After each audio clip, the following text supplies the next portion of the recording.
Well, thank you all very much for joining us today. This is a very important topic because I think we are in an era when we are seeing more government control of industry around the world than we have for quite some time. Western countries, for the financial crisis, have gotten involved in banks and car industries where they weren't before. China's state-owned enterprises are in an unprecedented period of prosperity. He here, who has just stepped down from his role in charge of state-owned enterprises. The topic of state-owned enterprises is one that's worth exploring. Do state-owned enterprises and private enterprises coexist? That they need to keep the economy growing. Out private enterprises that could possibly do it better. How can governments wean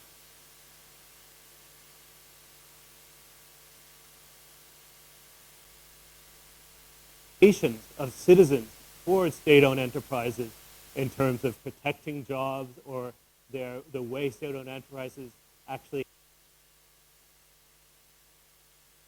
unrealistic expectations of the social role of the state-owned enterprises. We have a great panel here today to discuss these and other questions. We'll discuss a bit amongst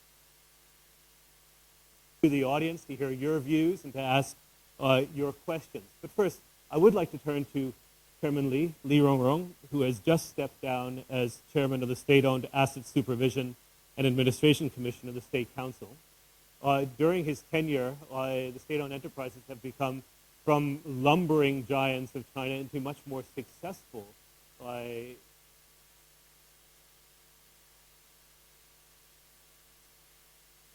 2%, and state-owned enterprises contribute about a fifth of the tax revenue of China. So it's an legacy that Chairman Li has. But looking towards the future, I think it's important to ask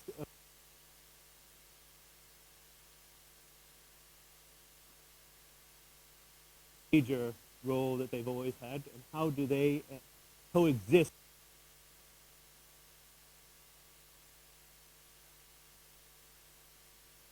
You have a problem with the microphone? Can you raise the level? You are not coming across. Is better? No. The interpreters can't hear. No, we cannot hear you. You're chopped up.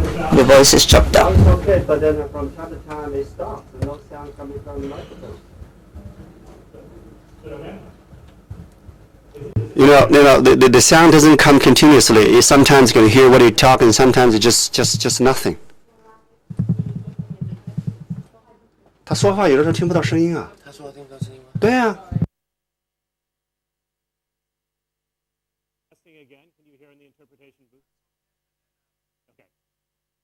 你听听看。So Chairman Li, let me turn to you first. Looking both backwards as your tenure as chairman and then looking forward into the coming years for state-owned enterprises in China, are they going to continue to have the role that they had, or will the position of state-owned enterprises vis-a-vis the owned enterprises, will that change significantly?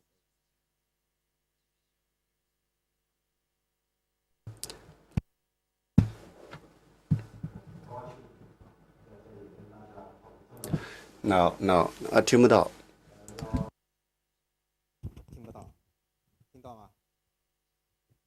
我这的好像位置不太对，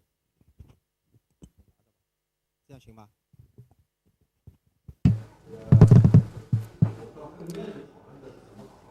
Well, I would prefer to discuss how to make enterprise better. From my perspective, the reasons to do a good job in enterprise are the same. The shareholders, and they are mostly the governments and other shareholders are other contributors. And from my personal views, they have the same factors doing a good job in enterprise development. One of my personal experience, that's my most important experience, my feelings. The key to a good enterprise development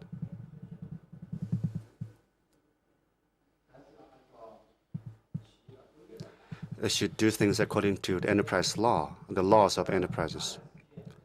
Enron, and including the fall of the Lehman Brothers. For those countries where corporate laws already established, the enterprises fall, and therefore, what can we learn from them? The key point of the discussion is how to develop the enterprise better. And what is the roles of the state and enterprises? I believe in the future years, the state enterprise should play a more important role. We have 3 decades of open and outside world and reform. We have gone through 2 crises. One is Asian financial crisis, and the other is financial crisis originated from U.S. subprime mortgage. And our state-owned enterprises performed differently in these 2 financial crises. In the Asian financial crisis, China's state-owned enterprises had a fatal shock or beat. That's our most difficult time. So some people in Hong Kong said that at that time, your enterprises in Hong Kong almost all fell victims. They all need to be rescued by the government. But the crisis originated from U.S. Their enterprises in Hong Kong perform very satisfactorily. They are the pillars. They are important factors of stabilization of the economy. So what roles should they play? Our role should be to promote stable growth of economy, which will not only be beneficial to China's economy,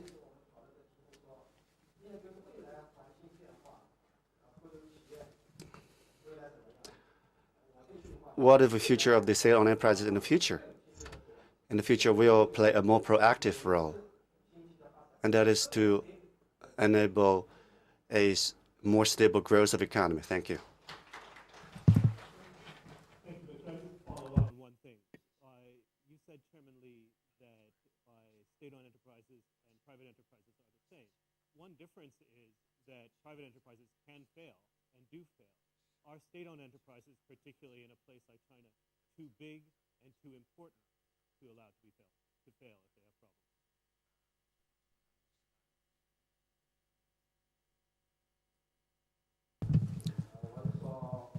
Well, what I said is whatever form of enterprises, they are successful or losers. And, there are quite a few of state-owned enterprises which fail, starting from the reform of the outside world. There are a lot of enterprises bankrupt. Starting from 2002 to end of last year, each year, the number of enterprises fell by 5,000. Now they skirt around the country. You cannot see them. And also the central state-owned enterprises also fail. Whether or not they're going to fail or fall does not depend on the size. If they're not run well, even they are big, they'll fail. It's not said that they're too huge to fall. They all have to follow the market rules because this jungle rules prevail, and those who are good, they can go ahead and proceed, and those not so good, they fail. If they're not exit for those ill companies, and there will be bad consequences. We have such a lessons in China. And the most difficult time in our reform, that is 1998 to 2000. But prior to 1998, we do not have that concept. That is, state enterprises can be bankrupt. A lot of enterprises cannot. They are deeply indebted, and they are not allowed to be bankrupt. And the lessons or the costs we pay are huge and tremendous, and that should not be repeated. those who conform with the market rules can go ahead and develop. If they cannot, they should withdraw. And even they withdraw, they should withdraw earlier stage, not until they fail, because that will be too high a price to pay. And this applies to whatever countries. I said Lehman Brothers, if we can find early, if they can adopt measures earlier, probably we'll face different story today. And therefore, the fall or rise of enterprises, I believe, the key to that, the common key is to understand the rules of the development enterprises. Whatever enterprises which run against these rules, they will fail. That's my view. Let's turn now to David Michael, who is a senior partner and managing director of the Global Advantage practice at the Boston Consulting Group. David, you've worked a lot with state enterprises here, and you advise companies. Can you talk a little bit about the issue of innovation, how state-owned enterprises can actually innovate, and how their innovation compares to innovation in the private sector? Thanks, David. Firstly, I would just make one correction to a comment that you made earlier, which is that at the beginning of the reform era in China, that the companies here were lumbering giants. In fact, I think at the beginning of the reform era, many of what we see as the state-owned enterprises in China today weren't even enterprises, but were parts of government departments, were highly fragmented, and were not efficient.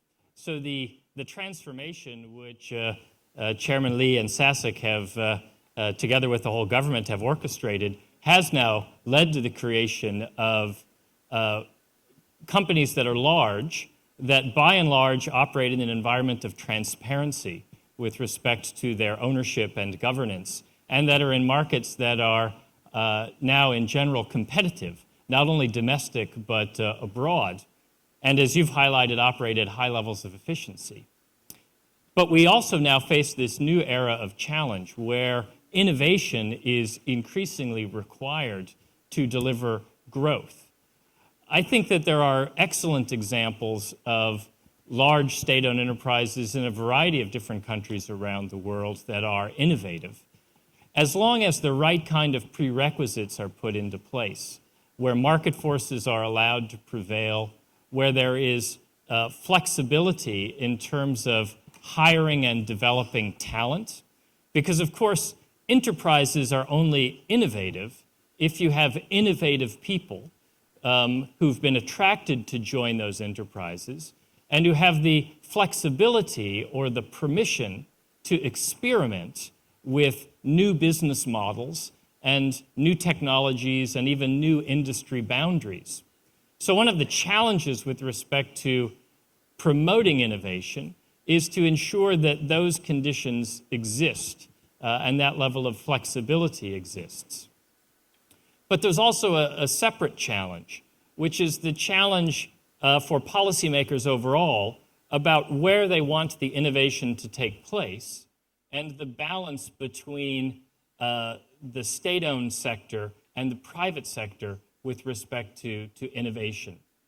So, for example, we have seen that there are some consortia of state-owned companies in various countries that are working together to develop a certain kind of technology. We've seen that happen recently in clean vehicles, for example.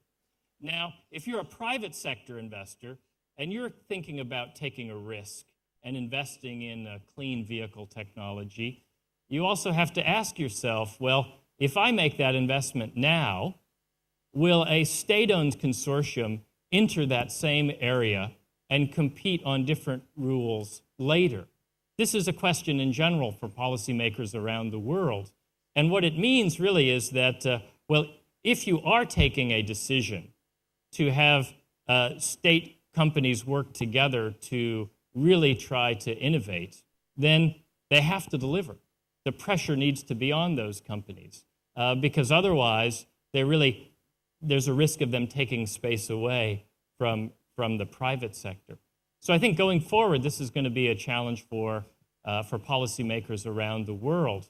I think The good news in China is that the reform so far has created companies that exist in a very transparent, market-oriented environment governed by the kinds of rules that Chairman Lee described for us. And now we're in this new era where there's even more pressure for innovation. Thanks very much. You talked about policymakers, so let's turn now to Heizo Takanaka, who is currently director of the Global Security Research Institute at Keio University, but has long experience as a Japanese government official, including time as Minister for Internal Affairs and Communications and the privatization of the Postal Service.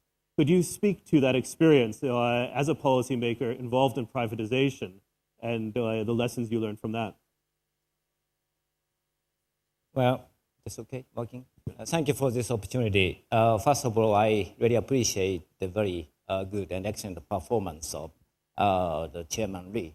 I really appreciate state-owned company in China has been working very well, very efficiently, I agree. The role of state-owned enterprise, this is completely dependent on the stage of economic development. Also, this is dependent on the economic situation. For example, in the case of a crisis, the role of the government is very important.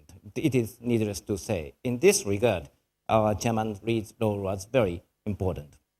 At the same time, we have very much complicated history in the state-owned enterprises. 5 years ago, I was nominated as a minister for postal privatization in Japan. Japan Post was the largest state-owned enterprise in Japan. And the Prime Minister Koizumi at that time decided to privatize that. He quite often said, what can be done in private sector should be done in the private sector. What can be done in the private sector should be done in the private sector. Well, this is indicating as far as so-called the long-term efficiency or the power of innovation is concerned, the role of private companies is still very important. It is true. Also, in the process of postal privatization, there's a very strong obstacle. There's a very serious political fight there. Why? There are such strong obstacles, objections. The reason is quite simple. State-owned companies have a very strong political power, including labor union, and in the case of Japan Post, the union of headmasters of the post office. They have very strong political power. In that sense, everything is dependent on the stage of economic development, and the role of enterprise, state-owned enterprise, is very important, even in the case of Japan and Korea, etc., etc. But in the long run, it is very important to find out the timing of privatization, especially in some areas. For example, in finance, this privatization idea is very important. Please assume this Bank A is a state-owned company. The deposit is 100% guaranteed, implicitly or explicitly. So this completely private company B cannot compete these companies. So considering this, the fairness in the market, well, it is very important for the government to seek for the chance to minimize the size of the state-owned enterprises. Still, I'd like to say the role of state enterprise, state-owned enterprise is very important. So China is now in the very important stage. Now you have been modernizing the management, and from now on, I really hope that China will seek for another challenge, further efficient management and market economy. Well, thank you very much for that. All three of the people who have spoken first have mentioned the role of management, and so let's turn now to someone who is in management of a state-owned enterprise. Federico Restrepo Posada is CEO of the Empresas Públicas de Medellín, which supplies water, power, sewage to the area of Medellín, state-owned enterprise. What are your feelings as a CEO? Is it the same as being the CEO of a private company, or are there significant differences being the CEO of a state-owned enterprise? Yeah, thank you. I think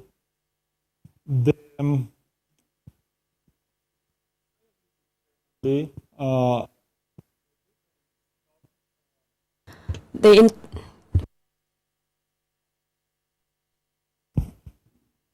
what is the nature of the owner. The difference is not in what is the nature of the owner, being state owner or private.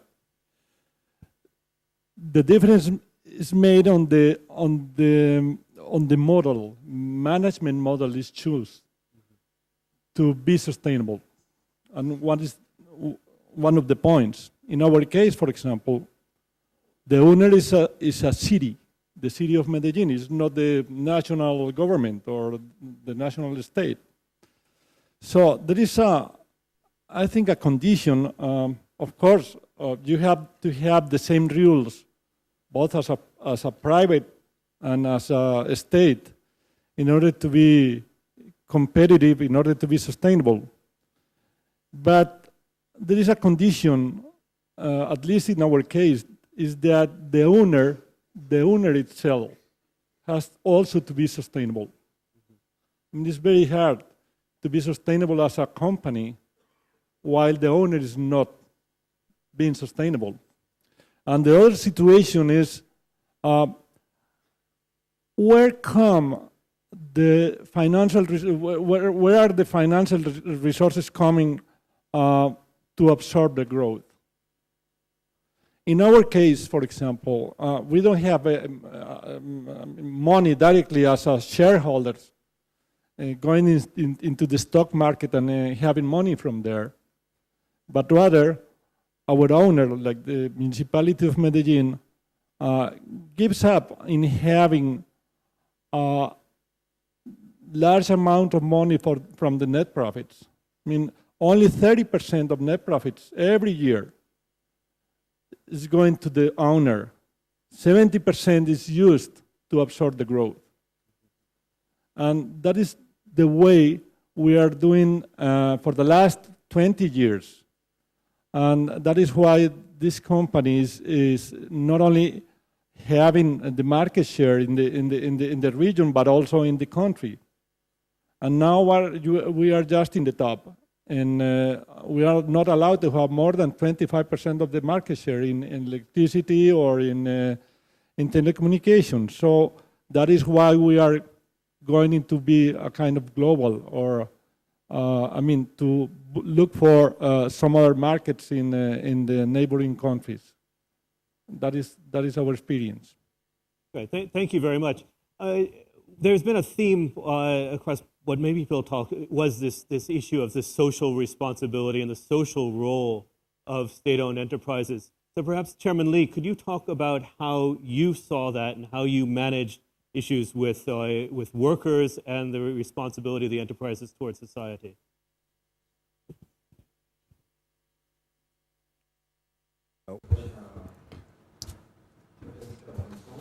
In China, the SOEs shoulders a special social responsibility. We can say that in every huge disaster, the central enterprises take the lead. However, we don't want to report those extensively, because to implement the social responsibility, sincerity is very important, whereas generosity comes as the second. I firmly believe in this, and that is how I do my business.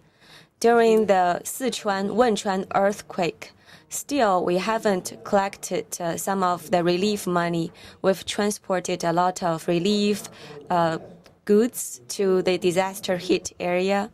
We try our best to serve society. This is an obligation for the SOEs. For the central enterprises, I constantly ask them to keep this in mind. I think few companies pay more attention to their employees than the central enterprises.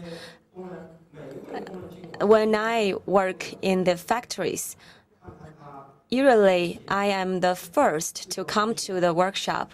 I will check whether my staff members are healthy. If he doesn't look good, I'll ask him, did you have enough rest? because I believe every member of every employee is a family member. If the family member goes to work and he doesn't come back from work, this is a disaster for the family. So our concern is we are not only concerned with the 8 hours on duty, we care about our employees 24 hours. Even if there are some family conflicts between the couples, we also lend a hand. We also help to resolve their family problems because it is important for the employees to be in a good mental condition, to be in a pleasant status. So the SOE hasn't changed its perspectives. We respect our employees, and we put that into action. So, and that is reflected in big and small matters. And words matters, but actions are even louder. So in all the difficult time for China, the SOEs has made great contributions. They serve as the pillar in those difficult times.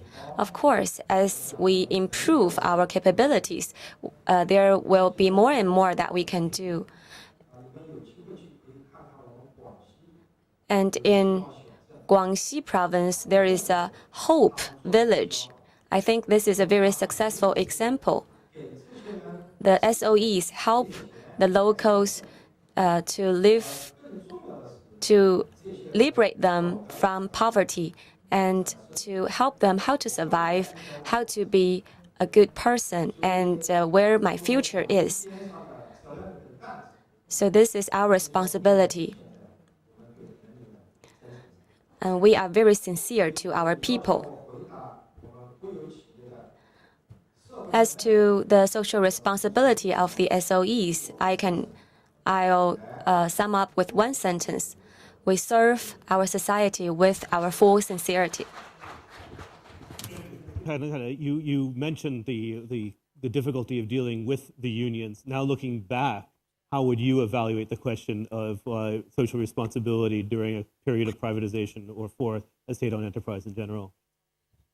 Well, you use the term social responsibility. This is the important key word to discuss the role of state-owned enterprises. The important point is, please consider the case of the electric power company. Is this public company or private company? Is it a state-owned company, should be state-owned company or not? Postal service, it should be a state-owned company or not? My point is, it depends actually. For example, electric power companies have very great social responsibility. But in the case of the United States and Japan, most countries, these are private companies. But this is a special type of private companies. So my point is, this is not dichotomy. All or nothing type discussion should be avoided. Please consider the case of, for example, NTT of Japan. This used to be the state-owned company, National Telephone Telegram Corporation. This is a completely government organization. This was privatized 15 years ago, no, so 25 years ago. But still, 30% of the share is held by the government. This is a private company, but some part of our share is kept by the government. This is because this entity can play some social role.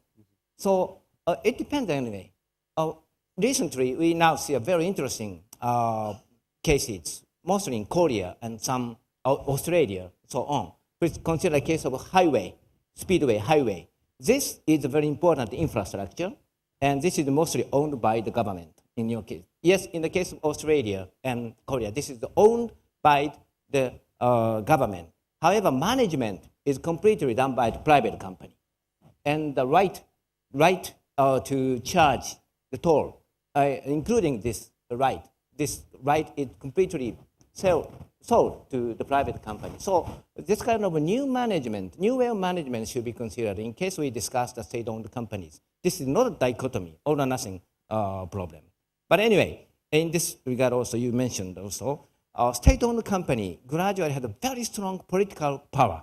Now Chairman Lee's power was very strong, maybe I guess, so you could manage. But gradually, the difficulties are coming out. We saw in the case of so-called British disease in the 1970s. This is the reason why Margaret Thatcher privatized many state-owned companies. So this is that we observed in the process of privatization. Thank you. David, would you, as a consultant, how do you see this new paradigm emerging that Mr. Takanaka mentioned? So I think the new paradigm really is about a new model of competition. I think, for example, in China, we see that enterprises now have become very big. China's state-owned enterprises are among the largest companies in the world. This is a totally different situation than, say, a decade ago. These are companies that are now needing to compete in global markets. They're needing to get talent from around the world and attract that talent in order to compete. Also, the regulators need to think about the fact that many companies that historically operated in very clearly defined industries are now operating in industries where the boundaries are not nearly so clear. So the new paradigm of competition is going to involve state-owned and state-sponsored companies, but which are competing in global markets, where the market is for consumers who have a choice, but also a market for talent that has a choice about what type of employer to work for. And so, indeed, regardless of ownership, companies are going to need to find their way in this reality. That may lead the state also in different countries to make decisions about whether they retain majority control of state-owned enterprises or whether over time they follow a model such as Mr. Takanaka described, where the state sells down its ownership. And I think that'll be a very interesting question to see in the decade ahead, which governments choose what level of ownership of the state sector. Great, thank you. I'd like to now turn to the audience for your views and questions. Please identify yourself and, yes, please, there in the middle. Could you get a mic to the man there in the middle, please? Hello, my name is Mark Zawadzki. I'm from Russian Business Magazine Expert. I'd like to ask Mr. Li Zhongzhong. He made a comment that for state-owned enterprises, the kind of social assistance to the country is not a wish, is not a free will, it's an obligation. So in this case, do you think it's in theory possible to speak about the equal playing field for state-run and private enterprises? Because by making it as an obligation for state enterprises, you make their costs higher, right? You make the business less effective than private business. So if they compete with private businesses in the same field, that will make them less effective in a way.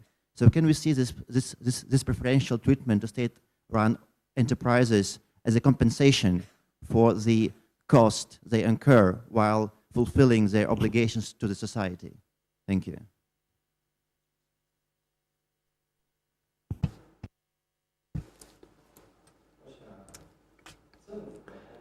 I think the functions of the government should be to create a fair, what they call the fair ground, playing field. Government of China is trying hard to do this.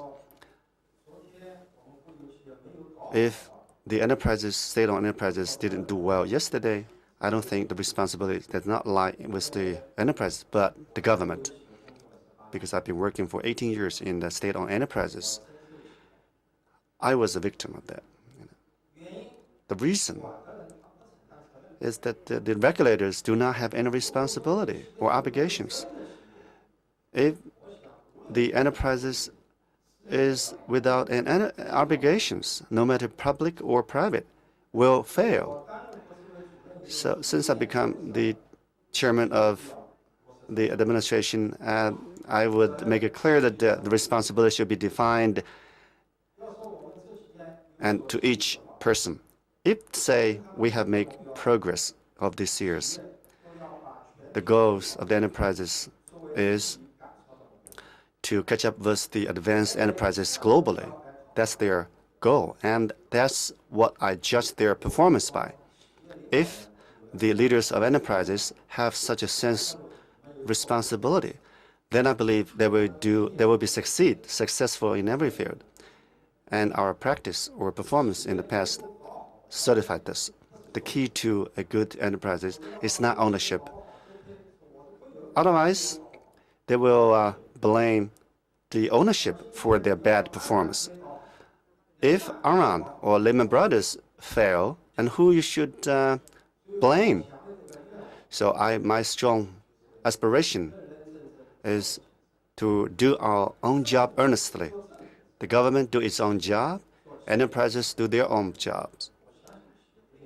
I believe the enterprise will be successful. As for what you mentioned, the fairness or playground, I would say up to now, there's no absolute fairness in the world. Different ownership coexist. Even today, you would say you have an unfair competition with me because we have different perspectives. A lot of enterprises say the state-owned enterprises can easily obtain loans. But then you forget the fact that state-owned enterprises have a good credit worthiness. You know, we still have we can still borrow from the banks, but we do not borrow that much because we want to improve our efficiency. Some private enterprises, oh, we cannot obtain loans from the bank. Then I said, what records do you have in the bank? If you are the governor of a bank, then who you should provide your loans to? You would provide loans to those with credibility or creditworthiness. You did not see the burdens of our state-owned enterprises. The employment that we have, we use more labor, at least twice that much of the private. Then can you say we are fair? Can we just lay them, dismiss them, fire them? I cannot do that. So the only way out for me is to be strong and big and provide more job opportunities for them so as to increase, so that they have a higher wages, or rather than simply firing them. And therefore, to do a good job in enterprises, you should look at yourself. You should compare with the good ones in every aspect. If you are earnest and hard work, you will do a good job. If you complain about the bad environment, then you are not an excellent entrepreneur because you blame others for whatever you fail. And I'm not going to use such a person. And I don't think any boss will use a person like this because they will always blame others for their failures. And they are not excellent talents. I do not deny that there's unfairness in the competition. I once said enterprises are not able to change their externalities. They should understand and utilize the environment. Some people say investment environment in China is not good, but then there are so many coming to China to make investments. And we have a lot of Chinese enterprises going abroad. Some people say you should not go out, and we still go out and get successful. And of course, there are also lessons. And I think the important thing is you should understand the environment. You should adapt to. I have one saying. If you understand well the risk, then it becomes opportunity. If otherwise that risk or that opportunity becomes a risk. So investors have a common point, and that is they are all hardworking, diligent. They see clearly their own responsibility, obligations.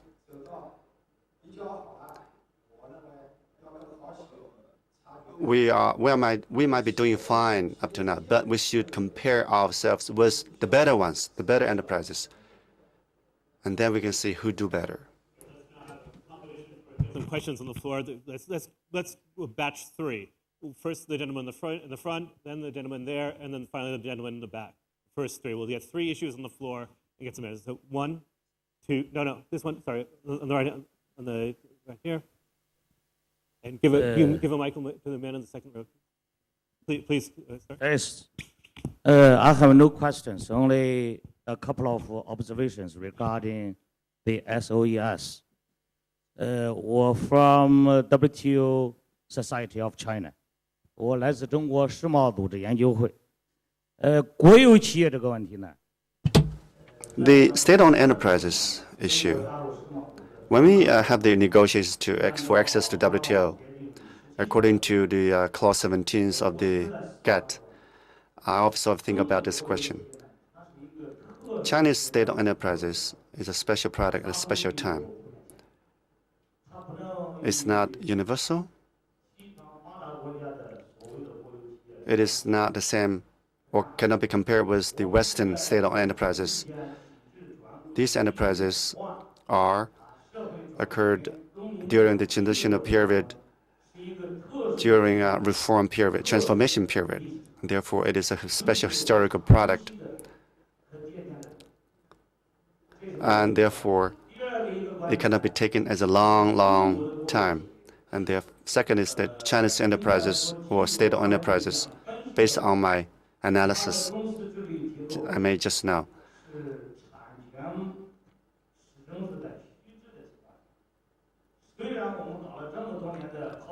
has its own corporate governance. Although we have pursuing the corporate governance, we still some issues.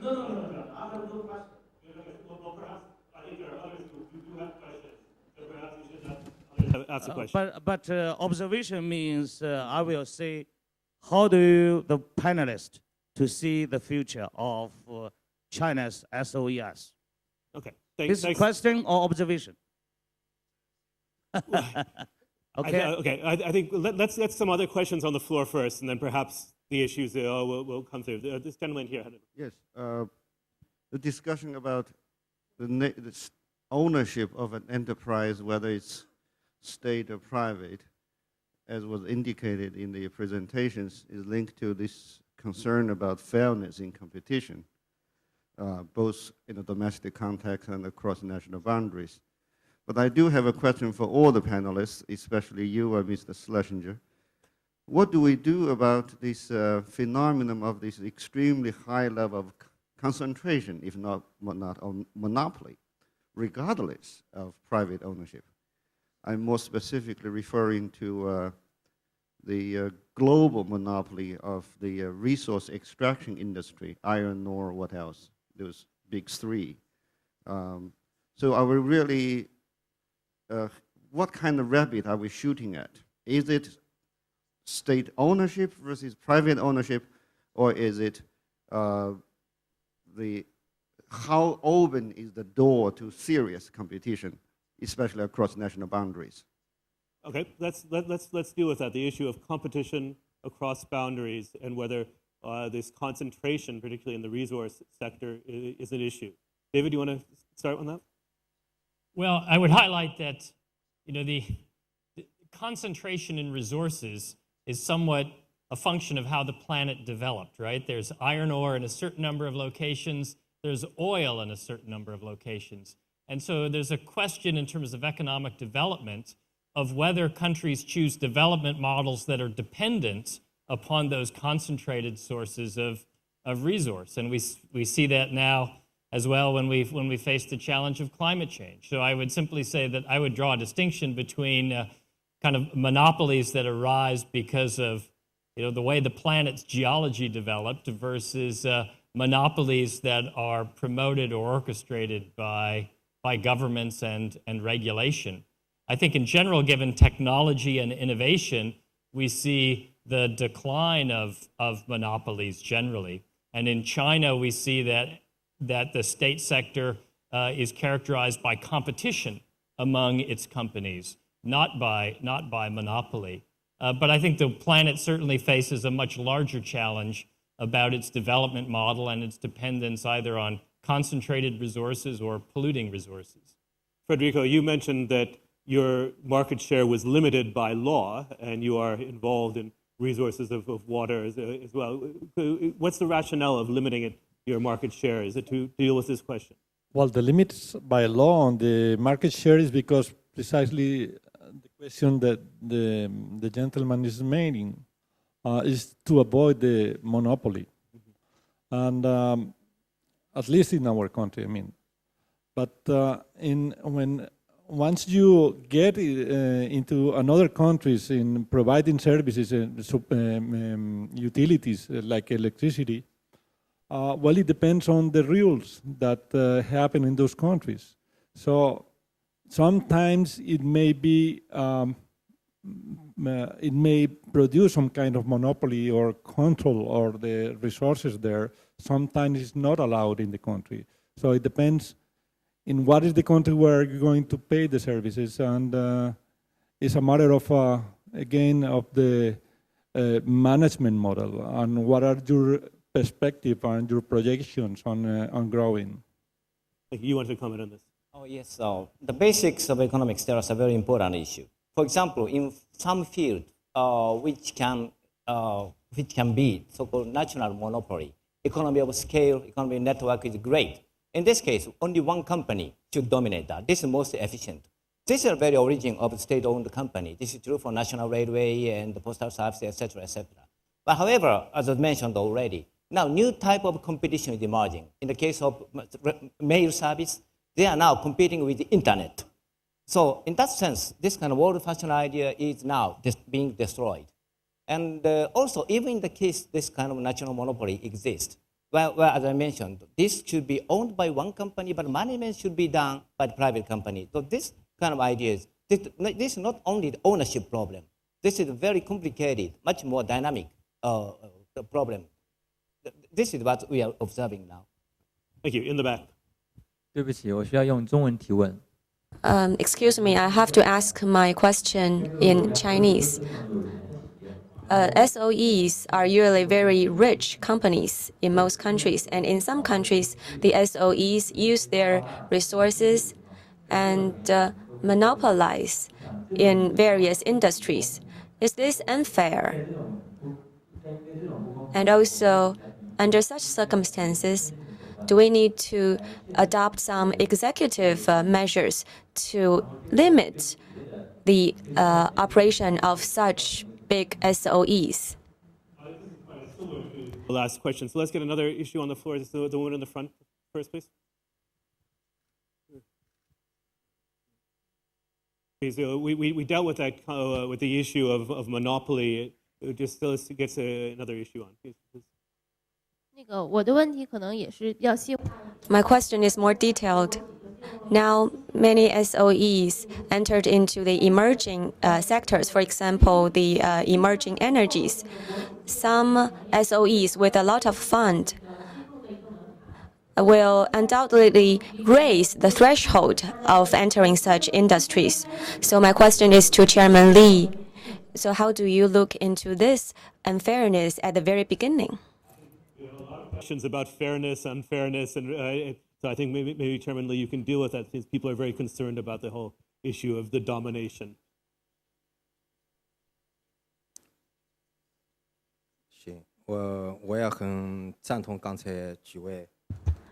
I agree with the other speakers. A country in different development stages have different levels of privatization. China is still in the initial phase. I'd like to give you two examples, which you may have known. One example is about oil. The three biggest oil companies accounts for the 90% of the market share in China. Of course, export is another issue. Import is another issue. Without these three companies, the Chinese economy will be not as steady as it is now, because in 2008, the oil price skyrocketed. Back then, we controlled the oil price because the price was fixed by the country, by the government, instead of the companies. The China Oil and China, the two biggest oil companies, loses 186 billion yuan. If the price of oil in China rose with the price of the international price of the crude oil, that can hardly afforded by the Chinese public. For example, the taxi drivers. In Hong Kong, the fishery industry is dying because of the high oil price. However, we can't do the same because we haven't fully reformed the oil price. Another example is the coal industry. There are many coal miners, but the efficiency is low. The mining industry and the market is chaotic, so the price can hardly reflect the real demand of the market. So I agree with you on that in different phases and in different countries, we need to adopt different measures. However, we have the same objective, which is to provide a level playground for the enterprises. And only in that case, the society can develop well. Good morning, Chairman Lee. I'm from Hong Kong. And I'm engaged in financial lending. And I've 12 years of experience dealing with the Chinese SOEs. And in the 12 years, we feel among the 100 central enterprises, about 30 of them are included in the 500 Fortune Global list. And also, we've carried out research on these enterprises. You've mentioned in different occasions what is important for the central enterprises. Becoming bigger is not as important as becoming stronger. And we've done a research on this, so I have a question. I believe you also know a lot about the indicators of the companies. One important indicator is the operation efficiency of the SOE's capital and also the ROI. Such standards of the Chinese SOEs, in this aspect, the Chinese SOEs don't perform as well as other countries included in the Fortune 500 list. So do we have any financial tools to help the SOEs to improve in these aspects? This is a very sharp question. When I was in my office, that is what I focused my work on, and we are working on it right now. Profit, the indicator of profit is not enough. We've started to evaluate by other factors.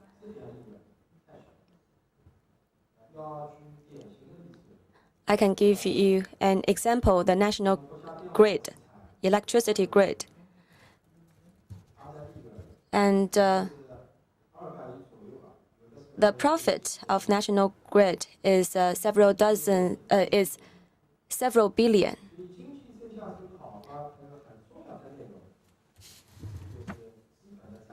We need to take into consideration the cost of capital, because many companies don't have such a concept. After they have such a concept in mind, I think the situation will improve. And I can give you two examples. A subsidiary company is not willing to take the cash. So in the past, it wants to own a lot of capital or cash, but now it will turn the cash to the mother company because they have to be responsible for the cost of capital. And also in Beihai, the project manager requires a capital to arrive on the right day. In the past, the capital usually arrived a week in advance. So now it arrives on the right day when it is going to be used. This is a very good beginning. We've made some achievement. However, compared to the excellent companies, global companies, there is still a long way to go for us. So we can tell you that we are working on this, and I hold a strong conviction that we will catch up with those excellent global companies. I'm from the Economic Daily newspaper, and I have a question to Chairman Lee. Just now, you mentioned the ownership is different, but it is equally important to vitalize the SOEs and private companies. The SOEs are still a special group of companies. Maybe one day, SASAC or the state-owned enterprises can get used to the fact that they will no longer be the big shareholder. And also in the monopolized industries, can we step backward and let the others share?